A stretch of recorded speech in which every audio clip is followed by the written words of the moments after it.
Hello dear students. In this lecture we will try to derive the component equations. We have seen what is the momentum equation.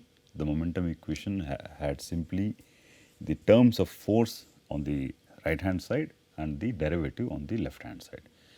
Now here what complicates this equation is that this equation is not written in any dimension as such. It is written per unit mass with respect to time, but all the other forces are to be visualized or to be understood in a three-dimensional perspective and are to be fixed onto a rotating frame of reference. Now, we very well know there has been a discussion already on the frames of references. Number one, we have an inertial frame of reference and another is the non-inertial frame of reference. Whenever we describe motion in atmosphere, we always take the help of a geocentric frame of reference which is fixed with respect to the earth. But what complicates is that the earth with respect to which this frame of reference is assumed to be fixed is also moving, is actually rotating. The earth is rotating around itself. So, now we have a rotating frame of reference. Now, if we want to account for the acceleration of the frame of reference as well, we should include more forces which are called as the apparent forces. Now, once we define this equation, we should write this equation in all possible coordinates. How do the forces add up? Which component of the force will add up to which component of another force? In order to understand all that, we call this discussion as, the component equations. We will derive what are called as the component equations. Now, how many different components do we have? We need to have an equation across x, we need to have an equation across y, and we need to have an equation which describes the motion along the z axis. Right? X, y, z axis, x, y and z are the coordinates that you have, you are very familiar with, right? So, you say x, you say y, you say z. It depends on the way you look at it, right? But when you talk about the earth, it is not the same. This coordinate is called as the longitude, and this coordinate is called as the latitude, and given any point vertically above is called as the altitude, right? Now, in today's class, we will try to understand how a vector, if A is a vector, how can we write the rate of change of this vector in a frame of reference or in a rotating frame of reference. Okay, let us see. So, we write dA by dt. So, now if we have already defined what is A as Ax I cap, Ay j cap plus Az k cap. If we write it like this, then basically when you write dA by dt, what you will write is, you will write I cap dAx by dt plus j cap dAy by dt plus k cap dAz by dt. This is where it should actually end. Why do I say that? Because I cap, j cap and k cap are the unit vectors. What are these unit vectors? What is the purpose of a unit vector? Unit vector defines the particular direction. Unit vector I cap is defined as a unit vector along x axis. Similarly, j cap and k cap. Now, when the frame of reference is moving, that means this set of unit vectors which are defining the directions itself, they are also moving, right? They are rotating along the earth.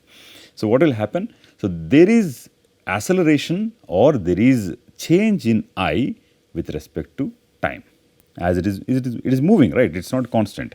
So, now you are this, so this, if this is your frame of reference and this is how you have defined I cap, j cap and k cap maybe, right? Now, you are trying to define or describe the motion of this object moving with respect to this. But the moment this is turning around, like this is moving like this with an angular velocity omega, then you should better account for the change in I cap, j cap and k cap with respect to time as well. Right. Now, so this is the objective of this particular discussion. We just do not conclude here, we will rather write d I cap by dt plus ay d j cap by dt plus az d k cap by dt. Right.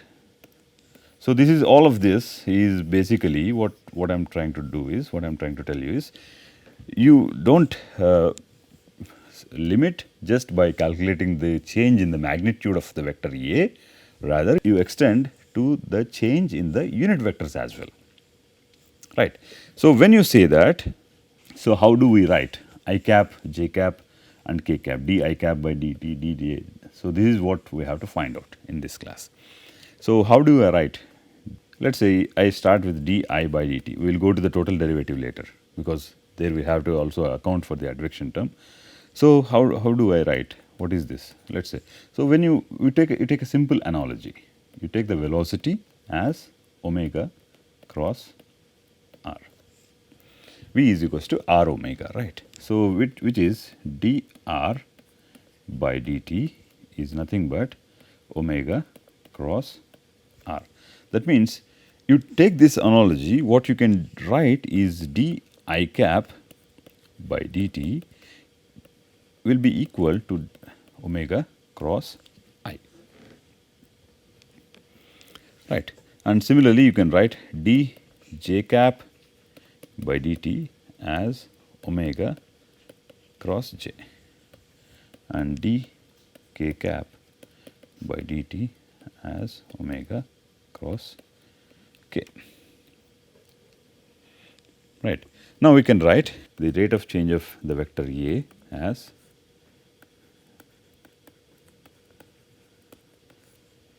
plus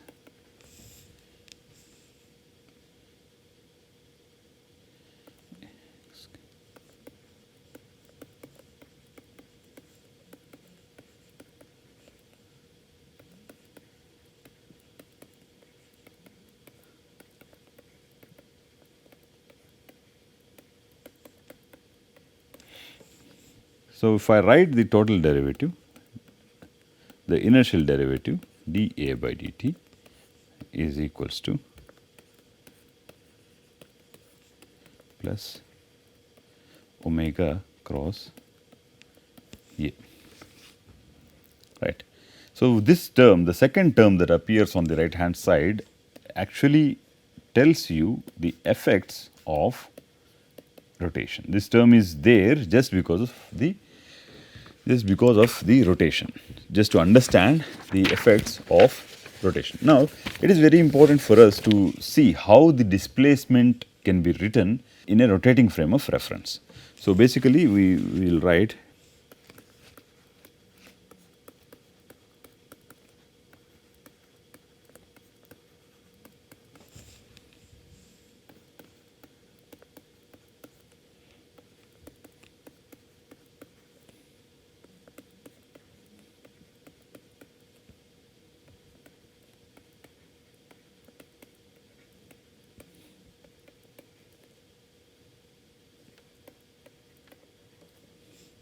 right.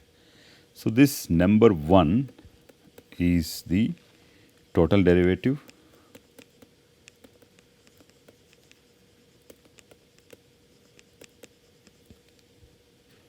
and then you have number 2 and then you have number 3.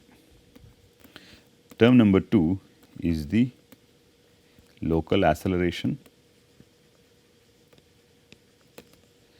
Term number 3 is the convective acceleration. Right. Now, the objective of what this discussion is to write this, the right hand side into 3 equations.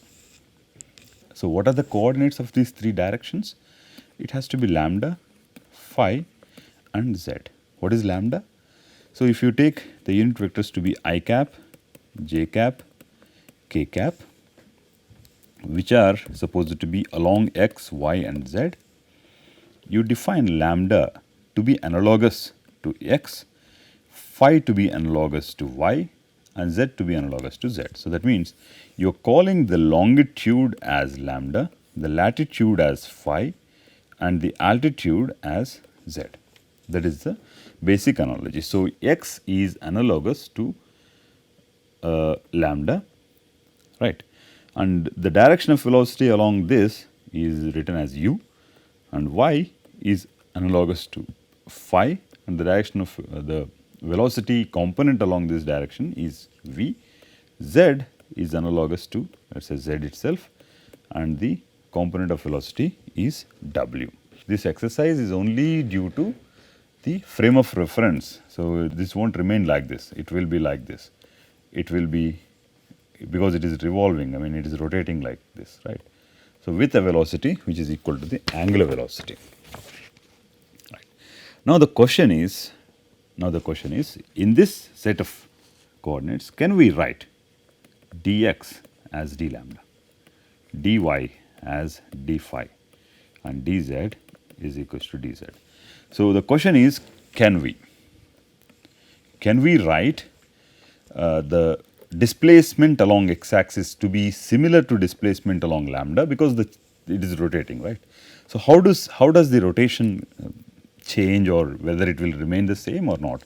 Can we write this? So, the question is to understand how the displacement, is it analogous to dx is it d lambda, dy is it d phi, dz is equals to dz. Is it true or not? Now, let us try to use some geometry in order to understand that. Okay.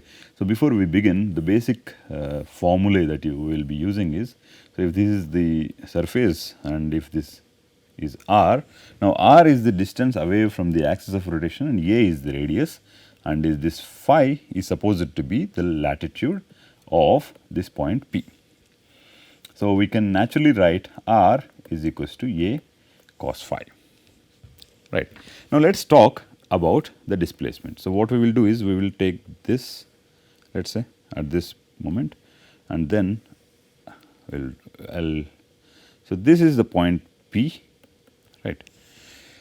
This is the point P, and this point P is at lambda, and after a moment of time this will be lambda plus delta lambda or d lambda. This point is P prime, right. The axis of rotation are of course the same, and you see this change in lambda, this is delta lambda.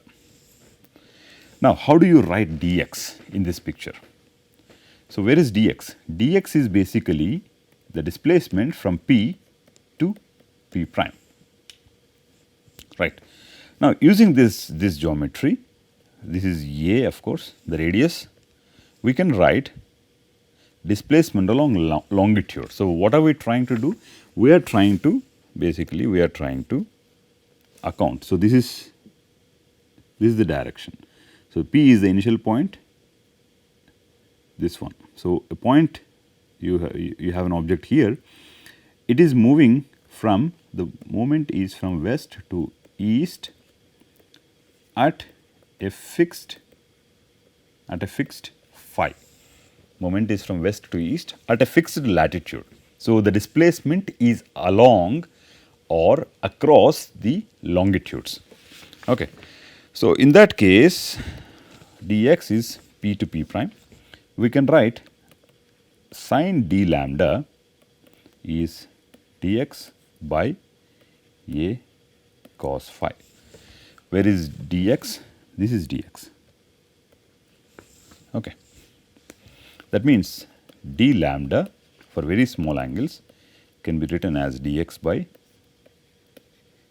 a cos phi, right, or dx is equals to d lambda a cos phi. right. So, that is, so from this geometry what you are able to understand is dx is not simply equal to d lambda, dx is equal to d lambda a cos phi. This is the important message. So, when we go back to this question that we have asked, can we write? We should say no, we cannot write simply like that. We should also include the curvature that comes along because of the given geometry, right. So, dx is equal to d lambda a cos phi. If we take it a bit further ahead, we can write dx by dt is equal to d lambda by dt times a cos phi, which is u is equals to d lambda by dt a cos phi. Now, interestingly, we have identified x to be the direction, but analogous direction to the x we said is lambda, but we never said it, that does not mean x is equals to lambda, right. A fallout is dx is also not equals to d lambda, and the change along x u is also not equals to d lambda by dt. Rather, you have an additional term which is a cos phi, right. So, the basic idea is when you are trying to move from west to east, right. Now, let us see, will it change when you are talking about displacement along y axis? How will we will take a simple geometry, let us say like this, right. So, let us say we have a point, here and we have a point here. Now, this distance, this is delta y, and this is what, this is x and y, this is delta y. Now, this is y, right. So, this angle to begin with is the latitude of the point P1. If you take, so what you are doing is simply you are taking one object from P1 and putting it at P2. While you are doing so, you are covering a displacement of delta y in the xyz coordinate system. You are trying to see how this delta y will correspond to d phi. Delta y will correspond to delta phi, right. So, this is phi and this is delta phi, and this is phi plus delta phi, right. Now, we are trying to see dy, is it equal or not equal to delta phi. So, from this figure itself what we can write is dy is a d phi, right.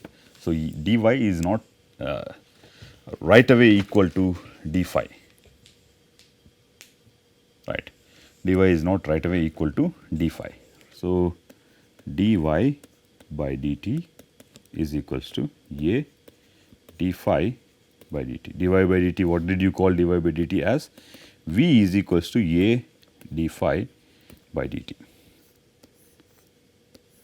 So, now let us also talk about z. Z is simply the same, right. So, now z is dz by dt is the same, is w. Now, we have